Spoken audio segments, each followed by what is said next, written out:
دم بدم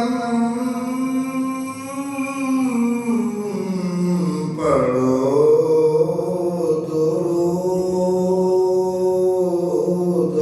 حضرت بھی ہیں یہاں موجود، یعنی محمد مصطفیٰ صلی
الحمد للہ نحمده ونستعینه ونستغفره ونؤمن به ونتوکل علیہ ونعوذ باللہ من شرور انفسنا ومن سیئات اعمالنا من يهده اللہ فلا مضل له ومن يضلله فلا هادی له ونشهد ان لا الہ الا اللہ وحدہ لا شریک له ونشهد ان سیدنا وسندنا غوثنا محبوبنا ملجانا مأوانا محمد عبدہ ورسولہ۔ قال اللہ تبارک و تعالی فی الکلام المجید والفرقان الحمید، اعوذ باللہ من الشیطان الرجیم، بسم اللہ الرحمن الرحیم، ان اللہ لا یغیر ما بقوم حتی یغیروا ما بانفسہم، صدق اللہ العظیم۔ قال اللہ تبارک و تعالی فی الکلام المجید والفرقان الحمید فی شان حبیبنا و محبوبنا مخبرا و امرا، ان اللہ و ملائکتہ یصلون علی النبی یا ایہا الذین آمنوا صلوا علیہ وسلموا تسلیما۔ درود پاک پڑھیں۔ اللہم صلی علی سیدنا و مولانا محمد وعلی آل سیدنا و مولانا محمد وبارک وسلم وسلم علیہ۔ اللہم صلی علی سیدنا و مولانا محمد وعلی آل سیدنا و مولانا محمد وبارک وسلم وسلم علیہ۔ اللہم صلی علی سیدنا و مولانا محمد وعلی آل سیدنا و مولانا محمد وبارک وسلم وسلم علیہ۔ الصلاۃ والسلام علیک یا سیدی یا رسول اللہ وعلی آلک و اصحابک یا سیدی یا حبیب اللہ۔ الصلاۃ والسلام علیک یا نورا من نور اللہ وعلی آلک و اصحابک یا محمد الرسول اللہ۔ اللہ رب العزت کی حمد و ثنا، تلاوت کلام مجید، فرقان حمید اور آقا علیہ السلام کی ذات ببرکات پر ہدیہ درود و سلام کے بعد دعا ہے رب کائنات ہم سب کی حاضری کو اپنی بارگاہ میں منظور و مقبول فرمائے، اور اللہ رب العزت جمیع اہل ایمان کو نماز پنجگانہ باجماعت اور تکبیر اولیٰ کے ساتھ پڑھنے کی توفیق عطا فرمائے، اور اللہ رب العزت ہم گنہگاروں کو روز محشر آقا علیہ السلام کی شفاعت کبریٰ نصیب فرمائے۔ کروڑہ مرتبہ شکر ہے ذات غفور الرحیم کا، جس رب لم یزل نے ہم گنہگاروں کو اپنی زندگی میں ایک مرتبہ پھر رمضان المبارک کا بابرکت مہینہ دیکھنا نصیب فرمایا۔ اللہ رب العزت ہمیں کما حقہ اس بابرکت مہینے کے فیوز و برکات نصیب فرمائے، اور اللہ رب العزت ہمیں اس ماہ مقدس میں اس انداز میں اپنے آپ کو تیار کرنے کی توفیق عطا فرمائے کہ ہم اپنے معاشرے میں وقوع پذیر ہونے والے نت نئے گناہوں سے محفوظ ہو سکیں، اور ہم اپنی نسل کو نت نئے وقوع پذیر ہونے والے گناہوں سے بچا سکیں۔ اللہ رب العزت نے قرآن مجید فرقان حمید میں پارہ نمبر 13 سورۃ رعد میں ارشاد فرمایا، ان اللہ لا یغیر ما بقوم حتی یغیروا ما بانفسہم۔ اس آیت کے ترجمے کو سمجھنے کے لیے علامہ محمد اقبال رحمۃ اللہ تعالی علیہ کا ایک ہی شعر کافی ہے کہ خدا نے آج تک اس قوم کی حالت نہیں بدلی، خدا نے آج تک اس قوم کی حالت نہیں بدلی، نہ ہو جس کو خیال آپ اپنی حالت کے بدلنے کا۔ جب تک ہم خود کوشش نہیں کریں گے اپنے آپ کو بدلنے کی، تو کوئی دوسرا آ کے ہمیں تبدیل نہیں کر سکتا۔ میری کوشش ہوگی کہ میں اپنے گاؤں کے حالات کے متعلق چند ضروری گزارشات قرآن و حدیث کی روشنی میں آپ کے گوش گزار کروں، اور میرے بتانے کا مقصد اپنی اصلاح کرنا، آپ تک پیغام پہنچانا، اور قرآن و حدیث کی روشنی میں اپنا درد دل سنانا ہے۔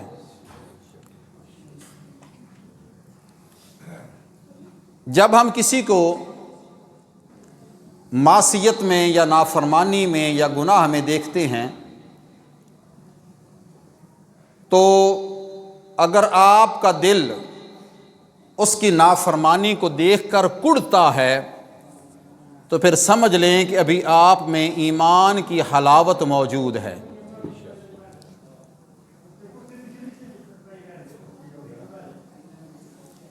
اور اگر کسی کو نافرمانی یا گناہ میں دیکھتے ہوئے آپ خاموش رہتے ہیں تو اس کا مطلب ہے کہ آپ اس کے ساتھ برابر کے شریک ہیں۔ اور اگر آپ اس معصیت کو، نافرمانی کو اپنے ہاتھ سے روک رہے ہیں تو پھر سمجھ لیجئے کہ آپ کا جو ایمان ہے وہ سپرلیٹو درجے پر ہے، اور نہ صرف آپ اس کو بچا رہے ہیں گناہ سے، بلکہ خود بھی بچ رہے ہیں اور آپ آنے والی اپنی نسل کو بھی بچا رہے ہیں۔ بندے کا نافرمانی کرتے ہوئے صرف اتنا ہی سوچ لینا کافی ہے کہ تیرے اور میرے نبی حضرت محمد مصطفیٰ صلی اللہ علیہ وآلہ وبارک وسلم کی ذات برکات نے ارشاد فرمایا، حیاتی خیر لکم و مماتی خیر لکم، میری زندگی بھی تمہارے لیے بہتر ہے اور میرا چلے جانا بھی ظاہری طور پر دنیا سے تمہارے لیے بہتر ہے۔ حیاتی خیر لکم، صحابہ کرام عرض کرتے ہیں کہ یا رسول اللہ صلی اللہ علیہ وسلم، اس بات کی تو سمجھ آتی ہے کہ آپ کی زندگی ہمارے لیے بہتر ہے، اس لیے کہ آپ کی موجودگی میں ہم طرح طرح کے مسائل دریافت کرتے ہیں، آپ سے راہ ہدایت لیتے ہیں۔ یا رسول اللہ صلی اللہ علیہ وسلم، آپ کی زندگی تو ہمارے لیے بہتر ہے، مگر آپ کا دنیا سے چلے جانا ہمارے لیے کیسے بہتر ہو گیا؟ آپ کی غیر موجودگی کا جب ہم تصور کرتے ہیں تو ہمارے رونگٹے کھڑے ہو جاتے ہیں کہ ہر وقت آپ کا دیدار کرنا، آپ کے چہرے انور کو دیکھنا، زیارت کرنا، تسکین پانا، اور جب آپ تشریف لے گئے تو پھر ہماری تو زندگی اجیرن ہو جائے گی یا رسول اللہ صلی اللہ علیہ وسلم، ہماری تو حیات مشکل ہو جائے گی۔ اور آپ فرما رہے ہیں کہ آپ کا چلے جانا بھی تمہارے لیے بہتر ہے۔ تو آقا علیہ السلام نے ارشاد فرمایا میرا ظاہری طور پر اس دنیا سے چلے جانا تمہارے لیے اس لیے بہتر ہے کہ جب میں چلا جاؤں گا تو میرے جانے کے بعد ہر پیر کو اور ہر جمعرات کو تمہارے اعمال میرے سامنے پیش ہوں گے۔ سبحان اللہ، سبحان اللہ۔ تمہارے اعمال میرے سامنے پیش ہوں گے۔ یہی میری آج کی گفتگو کا نقطہ ہے اور یہی میرا موضوع ہے کہ ہم نے کل کو آقا علیہ السلام کے سامنے پیش ہونا ہے۔ ہم نے تو بعد میں پیش ہونا ہے، مگر جو ہی شام ہوگی، پیر آئے گا یا جمعرات آئے گی، ہمارے سارے کرتوت، ہمارے ساری نافرمانیاں، ہمارے سارے اعمال تیرے اور میرے نبی کے سامنے پیش کر دیے جائیں گے۔ اب اگر ہمارے اعمال اس انداز میں پیش کیے جائیں کہ ہم سرے عام نافرمانیاں کر رہے ہوں، سرے عام لغو کام کر رہے ہوں، سرے عام ہمارے سامنے اسلامی شعائر کی دھجیاں اڑائی جا رہی ہوں، اور ہم کچھ بھی نہ کر سکیں، ہم اپنے حد تک بھی کچھ نہ کر سکیں، جو ہمارے بس میں ہے ہم وہ بھی نہ کر سکیں، تو پھر ہمارے اعمال کیا آقا علیہ السلام کی بارگاہ میں پیش ہوں گے؟ حضور علیہ السلام پھر سوچیں گے نا کہ میں ان کو کیا دے کے آیا تھا اور انہوں نے کیا حشر کر دیا، انہوں نے کیا حال کر دیا۔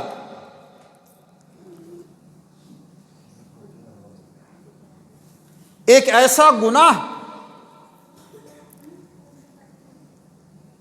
جو ہمارے گاؤں میں بڑے عرصے سے شروع ہے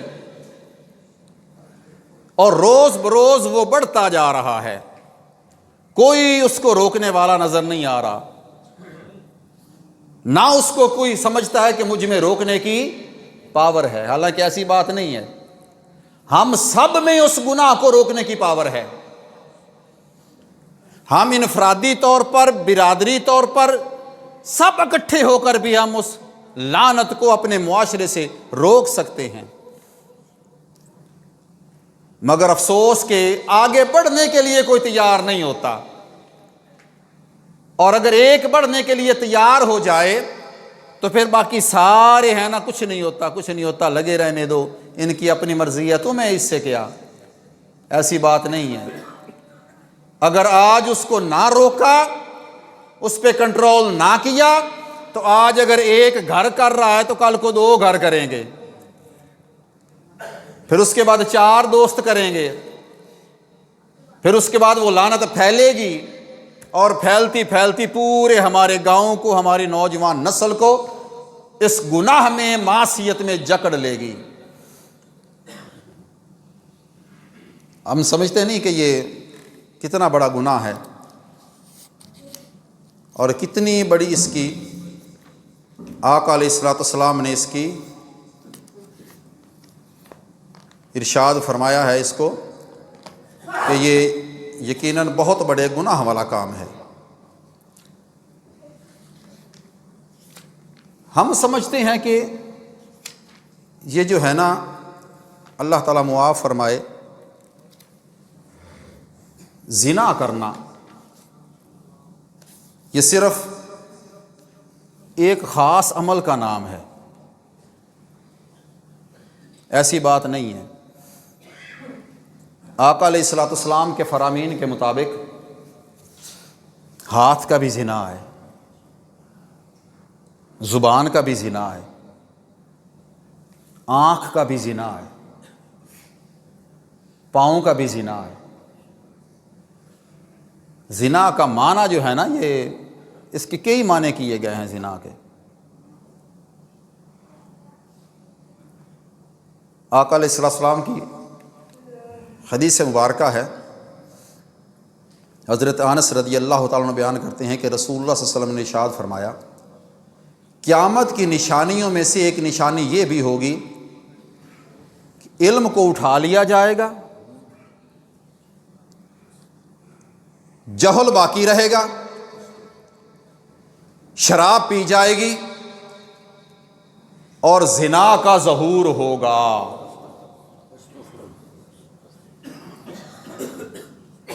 جس عورت کو اللہ رب العزت نے اتنی عزت دی اور اتنا مقام دیا اور اتنا مرتبہ دیا کہ جنت جو ہے نا وہ اس ماں کے قدموں کے تلے رکھ دی گئی،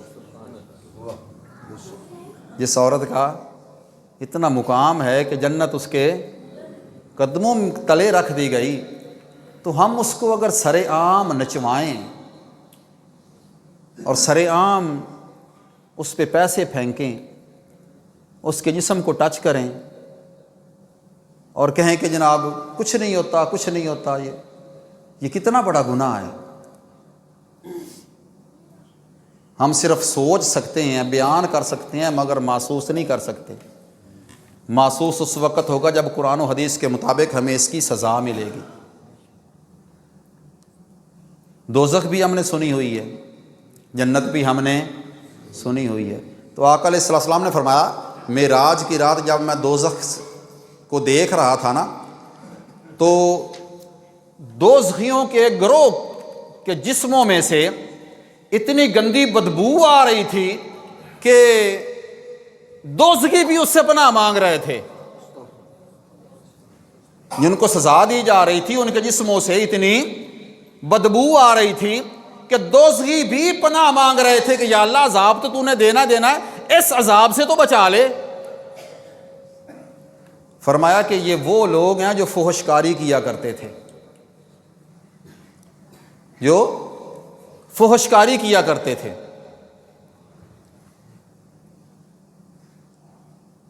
خواتین کی بے حرمتی کرنا، اور پھر اگلی بات یار دیکھیں نا، کروایا بھی اس جگہ پر جہاں پر ہم نماز پڑھتے ہیں۔ سمجھ آ رہی ہے نا بات کی؟ یہ اندر کا دکھ ہے جو میں آپ کو سنا رہا ہوں۔ آپ نے اپنے نبی کریم صلی اللہ علیہ وسلم کے خصائص نہیں پڑھے، خصائص نہیں سنے۔ آقا علیہ السلام نے فرمایا، میں ابھی زمین پر تشریف لایا تھا کہ اللہ تعالیٰ نے میرے لیے ساری زمین مسجد بنا دی۔ ساری زمین کیا بنا دی؟ مسجد بنا دی ساری زمین۔ جس جگہ پر بھی کھڑے ہو کے عبادت کرو گے تمہاری عبادت قبول کر لی جائے گی۔ اگر ایک جگہ کو نامینیٹ کر کے باقاعدہ مسجد کا نام دیا گیا تو لوگوں نے اپنی سہولت کے لیے وہ ایک جگہ بنائی، اللہ کا گھر بنا دیا، مسجد بنا دی گئی۔ ورنہ تیرے اور میرے لیے تو رعایت اتنی ہے، پوری زمین ہمارے لیے مسجد ہے۔ تو جس جگہ پر بھی کھڑے ہو کے گناہ کرو گے، آپ کیا سمجھتے ہیں کہ عام جگہ پہ کھڑے ہو کے گناہ کر رہے ہیں؟ اس لیے اگر گناہ کرنا ہے نا تو وہ جگہ تلاش کریں جہاں پر ہم اپنے رب کو نہ دیکھ سکیں، یا وہ جگہ رب کی نہ ہو، یا وہ جگہ اس کے محبوب نے مسجد نہ بنائی ہو۔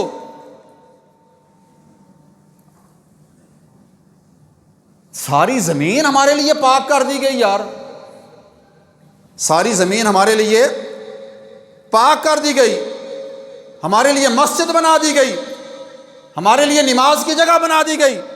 اور افسوس کہ ہم وہاں پر کھڑے ہو کر اگر کوئی غلط عمل کریں، کوئی گناہ کریں تو پھر اس کی سزا بھی کس درجے پر جائے گی، بندہ سوچ نہیں سکتا۔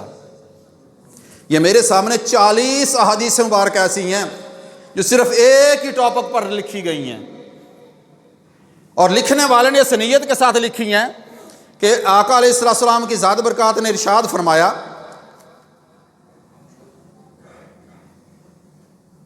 جس شخص نے میری امت کو ان کے دین کے متعلق 40 حدیثیں پہنچا دیں، جس شخص نے میری امت کو دین کے متعلق 40 احادیث پہنچا دی، اللہ تعالیٰ اس کو اس حال میں اٹھائے گا کہ وہ فقیہ ہوگا،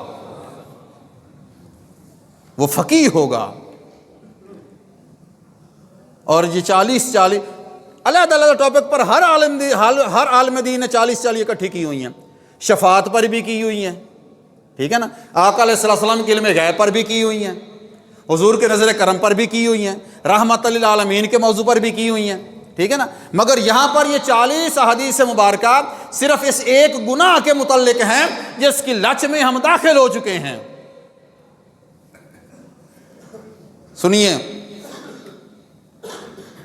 ہماری عبادت میں لذت کیوں نہیں رہی؟ ہم نماز سارے پڑھتے ہیں، میں بھی پڑھتا ہوں، آپ بھی پڑھتے ہیں، مگر ہم پڑھ کر صرف پڑھنے کی حد تک پڑھتے ہیں، مگر ہمیں نماز کی نہ لذت محسوس ہوتی ہے، نہ حلاوت محسوس ہوتی ہے، نہ چاشنی محسوس ہوتی ہے۔ ہم صرف قرات کرتے ہیں، تلاوت کرتے ہیں، اپنے سر کو سر مسجود کر دیتے ہیں، رکوع کر لیتے ہیں، سجدہ کر لیتے ہیں، دعائیں کثرت کے ساتھ مانگ لیتے ہیں، رو رو کر دعائیں مانگ لیتے ہیں، تنہائی میں مانگ لیتے ہیں، سارے کام کر لیتے ہیں ہم، مگر ہمیں لذت کیوں نہیں محسوس ہوتی؟ لذت اس لیے محسوس نہیں ہوتی، آقا علیہ السلام کی ذات برکات نے ارشاد فرمایا، جس شخص کی نظر کسی عورت کے حسن کی طرف بلا قصد پڑ گئی، پھر وہ اپنی نظر کو پھیر لے، اللہ تعالیٰ اس کی عبادت میں لذت پیدا فرما دیتا ہے۔ جس نے کسی عورت کی طرف بلا قصد دیکھ لیا، اتفاقاً نظر پڑ گئی اس کے حسن کی طرف، تو فرمایا کہ اگر تو اس نے اپنی نظر کو پھیر لیا، سمجھ لے اس کی عبادت میں لذت آ گئی، اور اگر اس نے اپنی نظر کو نہ پھیرا، اس کی نظر وہیں پر جم گئی، ٹک گئی، عورت کے حسن میں گم ہو گئی، اسی کے لالچ میں لگ گیا، اسی پر پیسے پھینکنے لگ گیا، اسی کو نچوانے لگ گیا، فرمایا پھر لاکھ سجدے کرتے رہو، تمہاری عبادت میں لذت نہیں آئے گی۔ یہ میرا فیصلہ نہیں ہے، یہ قرآن و حدیث کا فیصلہ ہے۔ میں یہ نہیں کہتا کہ جناب یہ فلاں فلاں فلاں، نہیں، ایسی بات نہیں ہے، میرا مقصد آپ کو سمجھانا ہے، میرا مقصد آپ کو سمجھانا ہے۔ علامہ صاحب نے تو فرمایا تھا نا کہ نہ سمجھو گے تو مٹ جاؤ گے ہندوستان والو، تمہاری داستان تک نہ ہوگی داستانوں میں، نہ سمجھو گے تو مٹ جاؤ گے 45 چک والو، تمہاری داستان تک نہ ہوگی داستانوں میں۔ کوئی کہنے والا نہیں کہے گا کہ یہاں پر مسجدیں تھیں یا نمازیں پڑھی جاتی تھی، یہ سارا کچھ ہوتا تھا، نہیں، سب یہی کہیں گے کہ ساری نسل ہی بگڑ چکی ہے، سارا آگے کا آوا ہی بگڑ چکا ہے۔ بھائی میرے یہ دکھ بیان کرنے کا مقصد یہ ہے کہ ہم کب سدھریں گے، ہم کب صراط مستقیم پر آئیں گے، کب ہم اپنے آپ پر کنٹرول کریں گے؟ جب ہماری آنکھیں بند ہو گئی، جب ہماری روح نکل گئی، پھر کنٹرول ہوگا۔ تو پھر اس وقت کا کنٹرول کس کام کا ہوگا؟ ہمارے کوئی ہمارے کام نہیں آئے گا۔ ہمارے اعمال پیش ہوتے ہیں تیرے اور میرے نبی کی بارگاہ میں۔ حضرت موسیٰ علیہ السلام کا ایک گھونسا لگا تھا، حضرت موسیٰ علیہ السلام کا گھونسا لگا تھا بندے کو، قبطی کو، وہ مر گیا۔ موسیٰ علیہ السلام کو پتہ چل گیا کہ جناب اب یہ قتل میرے ذمے ہے، چلے گئے مدین کی طرف، وہ علاقہ ہی چھوڑ گئے۔ علاقہ جب چھوڑ کے مدین کی طرف گئے نا، تو ایک علاقے میں پہنچے تھے، اس علاقے میں آپ نے دیکھا کہ لوگ ہیں، 2 خواتین سائیڈ پہ کھڑی ہوئی ہیں، وہ پانی نہیں پلا رہی تھی، لوگوں نے پانی پلایا، کنواں بند کیا اور بند کر کے چلے گئے۔ موسیٰ علیہ السلام فرماتے ہیں کہ بی بی پانی نہیں پلایا آپ نے؟ وہ کہتی جی ہمارا والد صاحب بڑا کمزور ہے، ساتھ نہیں آ سکا تھا، تو اب یہ پتھر رکھ کے چلے گئے ہیں، پتھر ہم سے اٹھایا نہیں جاتا، تو ہم نے جو پانی بچا ہوگا ہم وہی پلا کر بکریوں کو چلی جائیں گی۔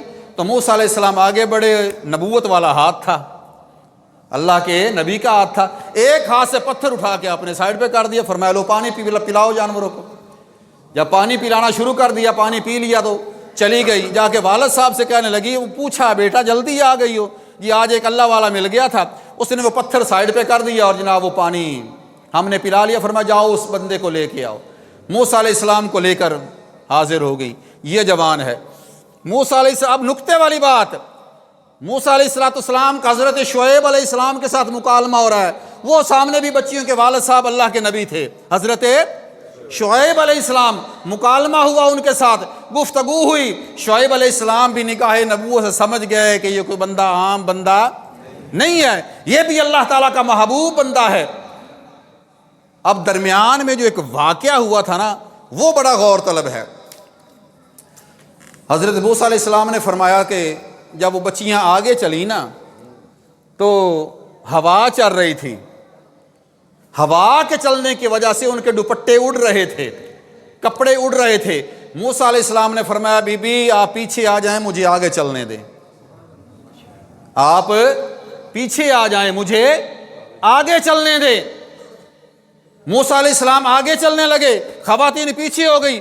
آپ نے فرمایا جہاں سے مڑنا ہو نا تو مجھے پیچھے سے پتھر اٹھا کے نا اس رستے پہ مار دینا، پتھر اٹھا کے اس رستے پہ کی طرف کر دینا، میں خود ہی ادھر مڑ جاؤں گا۔ یہ نبی ہمیں حیا سکھا رہے ہیں، نبی ہمیں نظروں کو نیچا رکھنا سکھا رہے ہیں، نبی ہمارے کردار اخلاق کی اصلاح کر رہے ہیں، نبی ہمیں سمجھا رہے ہیں کہ لوگوں اپنی نظروں کو نیچا رکھا کرو، اپنی نظروں کو نیچا رکھا کرو۔ 100% مسئلے پوچھے جاتے ہیں، عورت کا پردہ کیا ہے، عورت کا پردہ کیا ہے، عورت کو پردہ کیسے کرنا چاہیے۔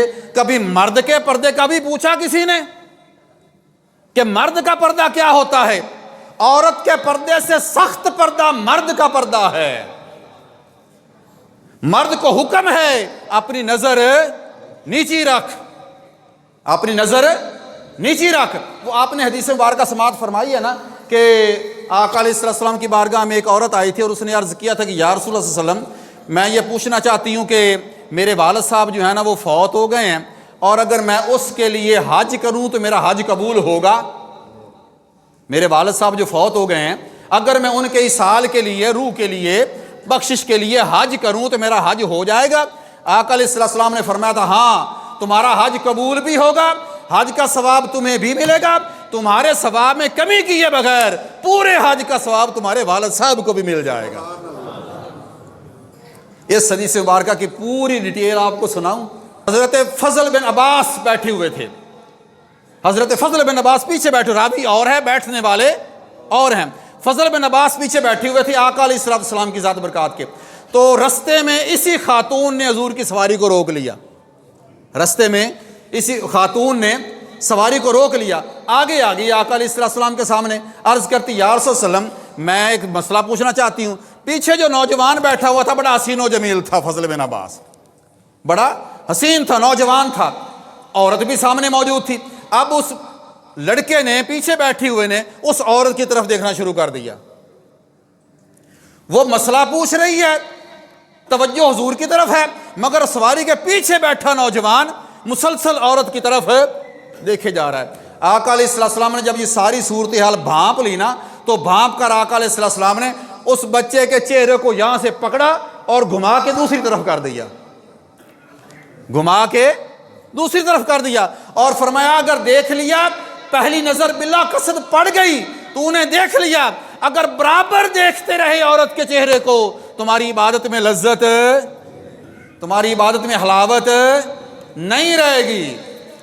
اس لیے اگر عبادت میں حلاوت چاہتے ہو تو آج اپنے آپ کے پر کنٹرول کر لو، جو ہو چکا سو ہو چکا، جو ہو چکا سو ہو چکا۔ میری ریکویسٹ آپ سے یہ ہے، میری عرض آپ سے یہ ہے، میں ہاتھ باندھ کے کہہ رہا ہوں بھائی میرے، اگر یہی صورتحال چلی رہی تو ہماری عبادت نماز قبول نہیں ہوگی۔ آج وعدہ کر کے اٹھے مسجد میں سے کہ جو پیچھے ہو گیا اللہ تعالیٰ معاف کرنے والا ہے، وہ ذات غفور الرحیم ہے، وہ ذات غفور الرحیم ہے۔ صدق دل کے ساتھ اللہ تعالیٰ کی بارگاہ سے معافی مانگ لو، اپنے آپ کو سدھار لو، اپنا قبلہ درست کر لو، اپنا کردار درست کر لو، اپنا اخلاق درست کر لو، تاکہ تمہاری آنے والی نسل سنور جائے۔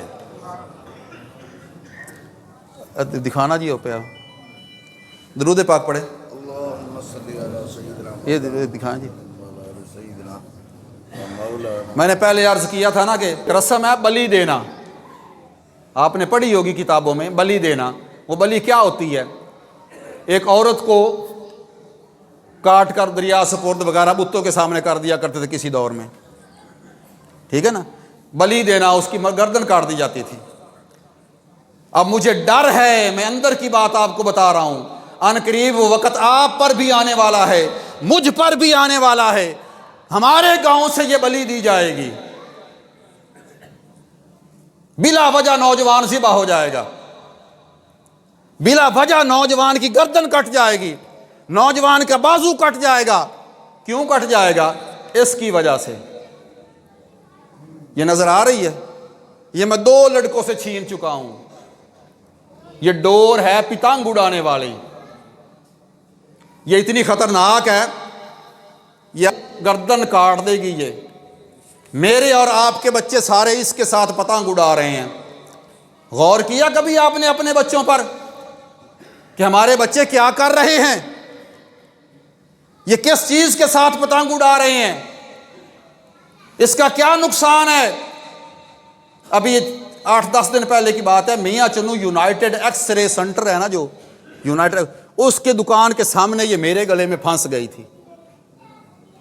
میں ممبر پہ بیٹھا آپ کو بتا رہا ہوں, میرے گلے میں آ گئی تھی, یہ میرے کان کے اوپر پھر گئی تھی. یہ 3 دکاندار بھاگ کے آئے تھے, انہوں نے مجھے موٹر سائیکل سے وہ چھڑایا تھا اس ایسی لعنت سے. ہمارے گاؤں میں پہلے تھوڑے گناہ ہو رہے ہیں یار, پہلے تھوڑی ظلم زنا ہو رہے ہیں یار, اور بچے اس کی طرف لگ رہے ہیں. کوئی روکنے والا نہیں ہے, کوئی پوچھنے والا نہیں ہے. بچوں کو پتنگ اڑانے دے, دھاگے کے ساتھ اڑا لیں, شوق پورا کر لیں. حالانکہ ہے دھاگے والی بھی فضول خرچی, اس کی بھی اجازت نہیں ہے. مگر جب ہمارے بچے اس بات پر چلے جائیں گے تو پھر سارے کہیں گے, اگر کسی کی گردن کٹ گئی پھر کہیں گے بچہ تھا, بچہ تھا, بچہ تھا. کچھ نہیں ہوتا, کچھ نہیں ہوتا. میرے حساب سے اگر کوئی واقعہ ہو گیا, اس کے ذمہ دار 302 کے اس کے والدین ہیں, جو اس کو روکنے والے نہیں ہیں. آج ارادہ کر کے اٹھیں, گناہ سے بچیں گے, گناہ سے بچیں گے, اپنے آپ کو سدھاریں گے, اپنے آپ کو سنواریں گے, اپنا قبلہ درست کریں گے, عورتوں کی عزت کریں گے, گناہ والے کام نہیں کریں گے. اگر کر رہا ہوگا, آقا علیہ السلام کا صحابی ہے, غالباً حضرت ابن مسعود نام ہے ان کا, نام میرے ذہن سے اتر گیا, وہ میری ویڈیو میں موجود ہے, آپ میرے چینل پر بھی اس کو پڑھ دیکھ سکتے ہیں. ان سے کہا گیا تھا کہ آپ جناب وہ فلاں طرف گئے نہیں ہیں ولیمے پر, فلاں دوست نے ولیمے کی دعوت دی تھی, تو آپ وہاں پر ولیمے کی دعوت کھانے کیوں نہیں گئے؟ حالانکہ ولیمہ کرنا تو حضور کی سنت ہے, اور آقا علیہ السلام نے فرمایا کہ ولیمہ ضرور کیا کرو, چاہے بکری کا چھوٹا سا بچہ ذبح کر دو, اور جس کو ولیمے کی دعوت دی جائے وہ جایا بھی ضرور کرے, جس کو دعوت دی جائے وہ جایا بھی ضرور کرے ولیمہ کھانے کے لیے. تو وہ صحابی نہ گئے. دوسرے نے کہا کہ یا حضرت آپ وہاں پر کیوں نہیں گئے ولیمہ کھانے کے لیے؟ تو انہوں نے جا کے عرض کیا کہ جناب میں اس لیے نہیں گیا کہ وہاں پر مجھے یقین تھا کہ وہاں پر ڈھولکی والے آئیں گے, وہاں پر وہ ڈھول والے آئیں گے, باجے والے آئیں گے, گانے والے آئیں گے, تو سرنگیوں والے آئیں گے, تو میں اس لیے نہیں گیا وہاں پر. اور کیوں نہیں گیا؟ میں اس لیے نہیں گیا کہ آقا علیہ السلام کا فرمان عالی شان ہے, جو کسی مجلس میں گیا اور اس کے جانے سے اس مجلس میں اضافہ ہو گیا, وہ بندہ ان میں شمار ہوگا, وہ بندہ ان میں شمار ہوگا.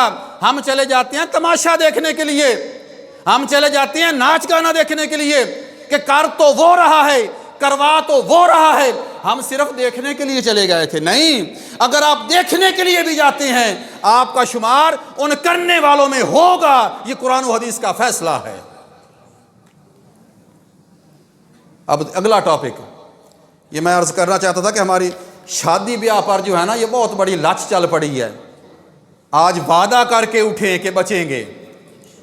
میں یہ نہیں کہتا کہ آپ نے یہ کیوں کیا, کیوں, سب جانتے ہیں کہ ہو رہا ہے اور کر رہے ہیں. میرا منصب یہ اجازت دیتا ہے کہ آپ کو تنبیہ کر دوں, آپ کو سمجھا دوں, آپ کو سمجھا دوں, ورنہ میرے سمجھانے سے کسی نے رکنا نہیں ہے, اور نہ میرے نہ کہنے سے کسی نے کرتے رہنا ہے. کرتا ہر کوئی اپنی مرضی ہے. ہم نے شریعت بھی اپنی مرضی کی بنا لی, ہم نے فتوے بھی اپنی مرضی کے بنا لیے, ہم نے سارے قوانین اپنی مرضی کے بنا لیے. اگر کوئی کہتا ہے کہ یہ کیا, نہیں یار یہ تو مولویوں کا کام ہے, یہ لسٹ پڑھ کے دیکھ لیں, 700 گناہ ایسے ہیں کبیرہ صغیرہ گناہوں کی لسٹ میرے سامنے موجود ہے، اگر پڑھوں تو مجھے گھنٹہ لگ جائے پڑھتے ہوئے۔ ان میں سب سے اوپر جو کبیرہ گناہ لکھا گیا، فرمایا کہ شرک، سب سے اوپر والا گناہ کیا ہے؟ شرک۔ شرک کے بعد فرمایا اللہ تعالیٰ کی بارگاہ میں سب سے بڑا جو گناہ ہے وہ زنا کرنا ہے۔ کیا کرنا ہے؟ زنا کرنا ہے۔ میں آپ کو سمجھا رہا ہوں بار بار، خدا را سدھر جائیے، خدا را سدھر جائیے۔ اچھا یار، یہ بھی آپ نے ارادہ کر کے اٹھنا ہے، آج مسجد میں بیٹھ کر ارادہ کر کے اٹھنا ہے۔ جس جگہ پر ہم نماز پڑھتے ہیں نا، جس جگہ پر ہم نماز پڑھتے ہیں نا، اس جگہ کو نماز کا درجہ دیں گے، اس جگہ کو نماز والی جگہ کا درجہ دیں گے۔ میں یہ نہیں کہتا کہ سارے گاؤں والے مل کے کر لیں، نہیں، ایسا نہیں ہوگا، اس لیے کہ سارے گاؤں میں اختلافات اتنے ہیں، سیاسی اختلافات، ٹھیک ہے نا، ویسے اپنے معاشرے کے اختلافات کیا لیں، لین دین کے اختلافات کیا لیں، بڑی مشکل ہے کہ ہمارا گاؤں پورا کسی ایک بات پر متفق ہو جائے۔ مجھے نہیں یقین کہ یہ متفق ہوگا، اس لیے برادریاں تو متفق ہیں نا، برادریاں تو آپس میں متفق ہیں نا۔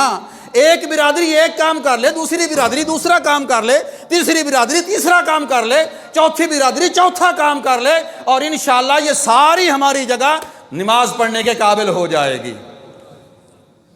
ایک برادری ارادہ کر لے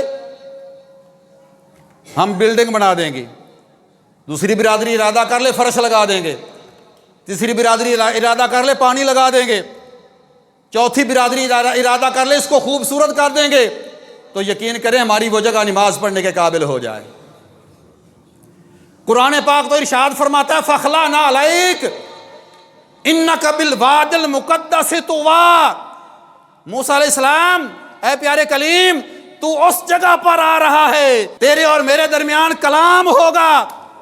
جب ہم نماز جنازہ پڑھ رہے ہوتے ہیں، اس تصور کے ساتھ پڑھا کریں کہ ہمارا رب ہمارے ساتھ کلام کر رہا ہے، ہم رب کی بارگاہ میں کہہ رہے ہیں یا اللہ تیری ذات حمد و ثنا کے لائق ہے۔ تیرے اور رب کے درمیان پردے اٹھنے چاہیے کہ تو ثنا کرے، وہ تیری ثنا کا جواب دے۔ تیرے اور تیرے رب کے درمیان کلام ہو رہا ہے، تو حالت نماز میں درود پڑھ رہا ہے نبی کی ذات پر، اس انداز میں کھڑا ہو کہ تیرے اور تیرے رب کے درمیان حجابات اٹھ جائیں۔ تو مرحوم کے لیے دعائے مغفرت کر رہا ہے، اس انداز میں دعا کر کہ تیرا رب تیری سن رہا ہے اور تیرے دل پہ سکینہ نازل کر رہا ہے کہ تیری دعا قبول ہو گئی، میں نے مرنے والے کے سارے گناہ معاف کر دیے۔ یہ اس وقت ہوگا جب تو کھڑا ہونے کے قابل ہوگا، جب وہ جگہ اس قابل ہوگی جس وقت جہاں پر تو کھڑا ہوا ہوگا، اس جگہ پر تو آپ خواتین پر پیسے ڈال رہے ہیں، پیسے پھینک رہے ہیں، خواتین کو آپ نچوا رہے ہیں، اور پھر کہہ رہے ہیں کہ ہمارے یا اللہ ہماری دعا قبول نہیں کرتا۔ پھر دعائیں کیسے قبول ہوں بھائی میرے؟ نوجوانوں میں ریکویسٹ کر رہا ہوں آپ سے، میں نہ سمجھاؤں گا، کوئی اور آپ کو سمجھا دے گا، ٹھیک ہے نا؟ میں تو آپ جیسا ہی ہوں نا، میری بات نہ مانیں آپ، مگر قرآن کی تو مان لیں، حدیث کی تو مان لیں، کوئی تو اپنے آپ کو بچا لیں، کوئی تو اپنی نسل سنبھال لیں بھائی میرے۔ آج اگر آج نہ سنورے تو ہم کل کو نہیں سنوریں گے۔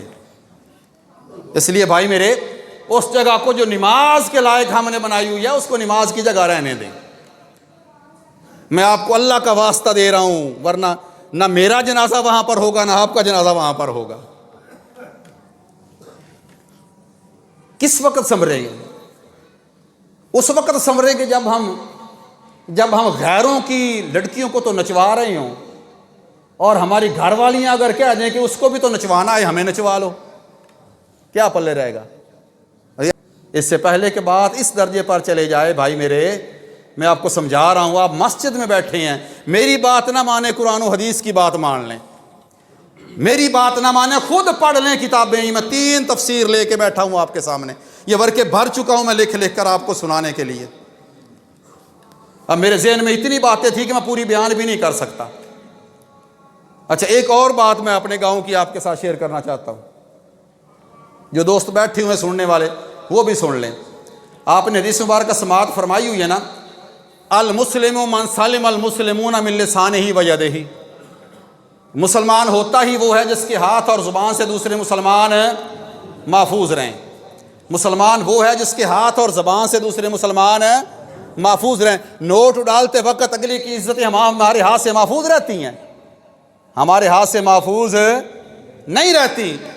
تو بھائی اچھا یہ بات پھر ادھر چلی جائے گی۔ تو میں جو عرض کرنا چاہتا ہوں کہ یہ جو ہم کہتے ہیں نا کہ جس کی زبان سے دوسرے مسلمان محفوظ رہیں، یہ جو ہمارے دوست ہمارے گاؤں والے یا باہر والے ہمارے گاؤں میں آتے ہیں سبزیاں بیچنے کے لیے، فروٹ بیچنے کے لیے، اور جناب یہ رکشے وغیرہ لے کے آتے ہیں، ان کے پاس اتنے تیز آواز والے لاؤڈ سپیکر ہوتے ہیں، گلی کی نکڑ پہ لگا دیتے ہیں، اور جناب چل سو چل، لوہا بیچ، لیلن بیچ، سکیاں روٹیاں، ٹین ڈبہ، فلاں فلاں بیچ، سب کچھ بیچ۔ اندر کوئی نماز پڑھ رہا ہوتا ہے یار، اندر خواتین تلاوت کر رہی ہوتی ہیں یار، نماز کا وقت ہوتا ہے، مسجد کے دروازے پہ کھڑے ہو کے ٹاں ٹاں کرنا شروع کر دیتے ہیں یار، کوئی روکنے والا نہیں ہے۔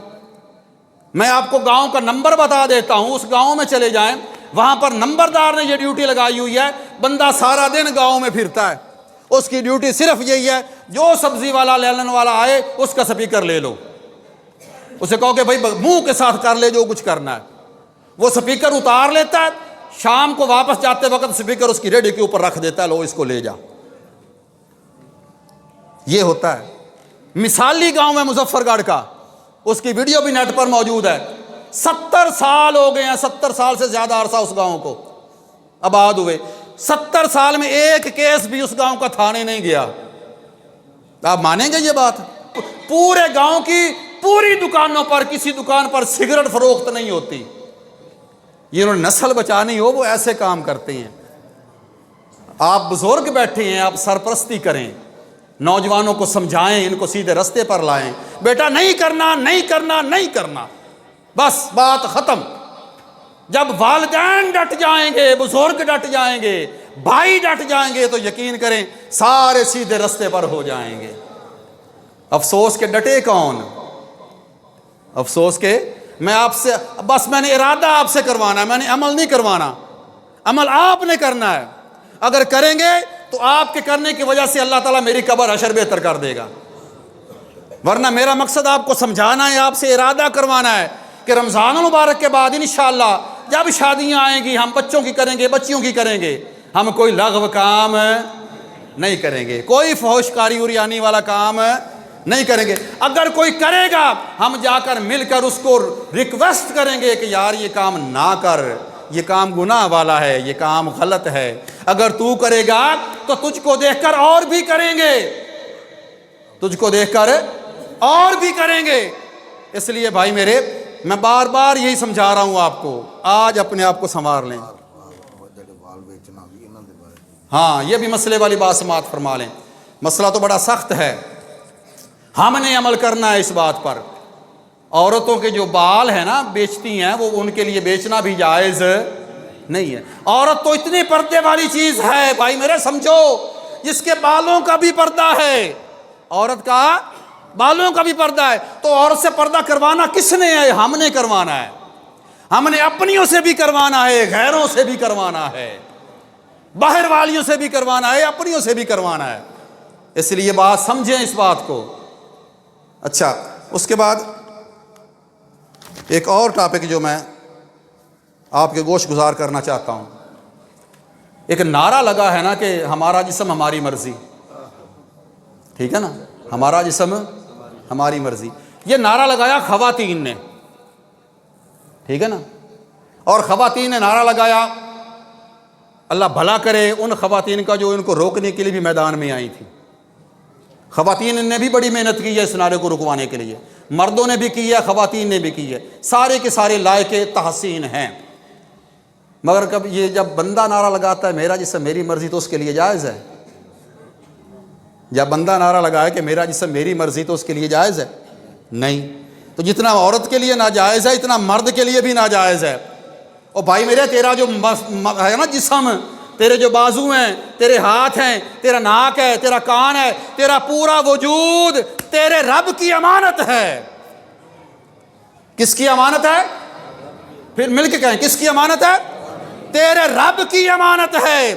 اگر تو اپنے جسم کو اپنی مرضی کے مطابق چلا رہا ہے، رب کی مرضی کے مطابق نہیں چلا رہا، تو رب کا گناہگار ہو رہا ہے، رب کا گناہگار ہو رہا ہے۔ تیرا جسم تیرے رب کی امانت ہے۔ صحابہ کرام نے روزے رکھ لیے آقا علیہ السلام کو دیکھ کر۔ آقا علیہ السلام نے روزے رکھے تھے، یوم وصال کے روزے تھے کہ آقا علیہ السلام نہ کچھ کھاتے تھے نہ پیتے تھے، صبح بھی روزہ، شام بھی روزہ، رات بھی روزہ، کچھ نہیں کھاتے پیتے تھے۔ جب صحابہ کرام نے دیکھا نا کہ آقا علیہ السلام تو سارا دن نہ کچھ کھاتے ہیں نہ پیتے ہیں، نہ کچھ کھاتے ہیں نہ پیتے ہیں، تو صحابہ کرام تو عاشق رسول تھے، انہوں نے یہ ارادہ کر لیا کہ ہم بھی حضور کی طرح کریں گے، ہم بھی نہ کھائیں گے نہ پئیں گے۔ 24 گھنٹے گزر گئے، صحابہ کرام کمزور ہونا شروع ہو گئے، کمزور ہو گئے۔ آقا علیہ السلام نے فرمایا یہ کیا معاملہ ہے؟ انہوں نے عرض کیا یا رسول اللہ ہم بھی آپ کی طرح روزے رکھتے ہیں، آپ بھی کچھ نہیں کھاتے ہم بھی کچھ نہیں کھاتے۔ فرمایا نہیں، تمہارے روزے میری طرح نہیں ہیں، تمہارا وجود میرے وجود کی طرح، تم میری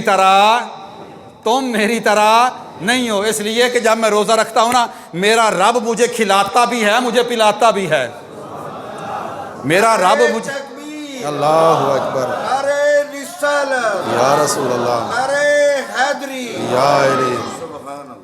فرمایا میرا رب مجھے کھلاتا بھی ہے پلاتا بھی ہے، تم میری طرح روزے نہ رکھا کرو، اس لیے کہ تمہارے جسم کا تم پر حق ہے، تمہارے پیٹ کا تم پر حق ہے، تمہارے بازو کا تم پر حق ہے، تمہاری آنکھوں کا تم پر حق ہے، اپنے جسم کے حقوق بھی پورے کیا کرو، اس کو کھلایا بھی کرو، اس کو پلایا بھی کرو، اس کو کھلایا بھی کرو، اس کو پلایا بھی کرو، تمہارے جسم کا تم پر حق ہے، تمہارے جسم کا پہلا حق تم پر یہ ہے، اپنے جسم کو رب کی بارگاہ میں جھکا لیا کرو، تمہارا جسم تمہارے رب کی امانت ہے، اس جسم نے رب کی بارگاہ میں جانا ہے۔ کوئی امانت کسی کے پاس رکھ دے اور ہم اس امانت کا حشر نشر کر دیں، وہ امانت لے گا؟ کوئی 10,000 روپیہ رکھ کے چلا جائے، ہم اس کا 1,000 رہنے دے، وہ لے گا واپس؟ کسی کی امانت میں خیانت کر لیں تو وہ کیا صورتحال بنے گی؟ واپس نہیں لے گا وہ۔ ہمارا جسم ہمارے رب کی امانت ہے، اس کو کل کو ہم نے اس جسم کے ساتھ رب کی بارگاہ میں کھڑے ہونا ہے۔ اگر آج شراب پی کر جسم کو ختم کر لیا امانت میں خیانت ہو جائے گی، جگر ختم کر لیے پی پی کر، گردے ختم کر لیے پی پی کر، انتڑیاں ختم کر لی پی پی کر، سارا وجود ختم ہو گیا شرابیں پی پی کر، اور شراب کثرت کی وجہ سے پی لی، بندہ مر گیا، جسم کا حق ادا ہوگا؟ نہیں، حق ادا۔ کیوں اپنے جسم پر ظلم کر رہے ہو بھائی میرے؟ پی کر اور یہ اپنے آپ کو برباد کر کے، ارے ہمارا جسم ہمارے رب کی امانت ہے، ہم نے یہ امانت واپس کرنی ہے۔ کس منہ سے لٹائیں گے یار؟ آج سنبھل جائیں، آج روک لیں، دوستوں کو روک لیں، جتنا روک سکتے ہیں روک لیں، بازو سے پکڑ کے روک لیں، کوئی آپ کو فائر نہیں مار دے گا، اگلے کے منہ سے چھین لیں، کوئی آپ کو فائر اگر مار بھی دے گا تو پھر کیا ہوگا؟ شہید ہی ہوں گے، شہادت کی موت ہی ہے، برائی کے خلاف جہاد ہی ہے، تو پھر کیا ہوگا؟ کچھ بھی نہیں ہوگا۔ کئی دوست ایسے میں نے دیکھے ہیں جو عادی تھے مگر چھوڑ گئے، جو عادی تھے مگر چھوڑ گئے، اور صحیح بھی ہو گئے۔ اور جو صحیح ہو جائے نا اس کو معاشرے میں قبول کر لیا کریں۔ ہمارا یہ بڑا المیہ ہے کہ جو برائی چھوڑتا ہے نا ہم اس کو قبول نہیں کرتے۔ ہمارے گاؤں کا ایک دوست ہے، اچھے بری چھوڑ گیا شراب پینے، بالکل فٹ فاٹ صحت یاب ہو گیا، افسوس کہ اس کو نہ برادری نے قبول کیا نہ معاشرے نے قبول کیا، وہ 6 مہینے کے بعد پھر دوبارہ اسی لچ پر لگ گیا۔ اس لیے جو اگر توبہ کرتا ہے نا تو اس کو قبول کریں۔ اچھا، کوئی بندہ یہ کہہ سکتا ہے کہ میری کمائی حرام کی ہے؟ نہیں، کوئی بندہ نہیں کہتا، ہر بندہ کوشش کرتا ہے کہ میں حلال کی کماؤں اور حلال کی کھاؤں، ٹھیک ہے نا؟ تو جب ہماری کمائی حلال کی ہوتی ہے تو ہم اس کو حرام کیوں کر دیتے ہیں؟ اس کو حرام ہم کیوں کر دیتے ہیں؟ کبھی سوچا اس بات پر؟ نہیں۔ حلال کی کمائی، اس کا مطلب ہے آپ جب کر رہے ہیں تو پھر آپ کی کمائی حلال نہیں ہے، ٹھیک ہے نا؟ اگر کمائی حلال کی ہوتی نا تو خرچ کرنے سے پہلے بندہ 100 مرتبہ مٹھی بند کرتا ہے، یار یہ تھوڑے ہیں، یہ کہیں ختم نہ ہو جائیں، بڑی مشکل سے کمائے ہیں، میں نے بڑی مشکل سے کمائے ہیں، اور اگر ایسے جا رہی ہے نا تو پھر سمجھ لیجئے کہ وہ کمائی. میں نے ایک دوست سے کہا، اس نے مجھے کہا کہ یار میاں جی کو ساڈے لائق ہوئے تھا، کوئی ساڈے لائق ہوئے تو میں کہا جی بچیاں میں کہا ترجمہ تفسیر پڑھ دیا نے تو قرآن پاک میں کہا 5 مینوں لے کے دے دے ترجمے تفسیر والے یہ 5 قرآن پاک میں کہا لے دے مجھے، میں بچیوں کو دے دوں گا، تمہارا صدقہ جاری ہو جائے. وہ 7-8 دن کے بعد پھر ملا، میں نے کہا یار وہ قرآن پاک، وہ چپ کر گیا. جب وہ چپ کر گیا نا میں سمجھ گیا. میں کہا یار تو یہی کہتا نا کہ تیری کمائی اس قابل نہیں ہے کہ تو قرآن لے کے دے سکے، تیری کمائی اس قابل نہیں ہے. یہ تو شکر کر تو سمجھ گیا کہ تو قرآن نہیں لے کے دے رہا، ورنہ یہاں سے تو لوگ ثواب کی نیت سے حرام کی کمائی سے حج بھی کر جاتے ہیں. حرام کی کمائی سے یہ کتنی کمائی آ رہی ہے ہمارے گاؤں میں، لاکھوں روپے آ رہے ہیں، لاکھوں روپے، ٹھیک ہے نا، کروڑوں روپے آ رہے ہیں، اب تو کروڑوں تک بھی بات چلی گئی ہے. آ رہے ہیں، دیکھ رہے ہیں، دھڑا دھڑ دوست کر رہے ہیں، کھا رہے ہیں، موجیں ہو رہی ہیں، محفلیں ہو رہی ہیں، ہوٹلوں پہ جایا جا رہا ہے، سارا پتہ بھی ہے یہ کیا دھندا ہو رہا ہے، مگر اس کے باوجود ڈٹے ہوئے ہیں. جب ڈٹے ہوئے ہیں تو پھر عبادت میں حلاوت نہیں رہے گی، عبادت میں چاشنی نہیں رہے گی. میرا ٹائم اب مکمل ہو چکا ہے. اگر کسی کی دل شکنی ہوئی ہو تو میں اس کے لیے معذرت خواہ ہوں، ورنہ آپ کو بھی پتہ ہے کہ اگر آپ اس مسجد پر بیٹھے ہوئے ہوں گے نا، آپ کا بھی یہی حق ہوگا کہنا، ٹھیک ہے نا. انداز بیاں اگرچہ کچھ شوق نہیں ہے، شاید کہ اتر جائے تیرے دل میں میری بات، شاید کہ اتر جائے تیرے دل میں میری بات.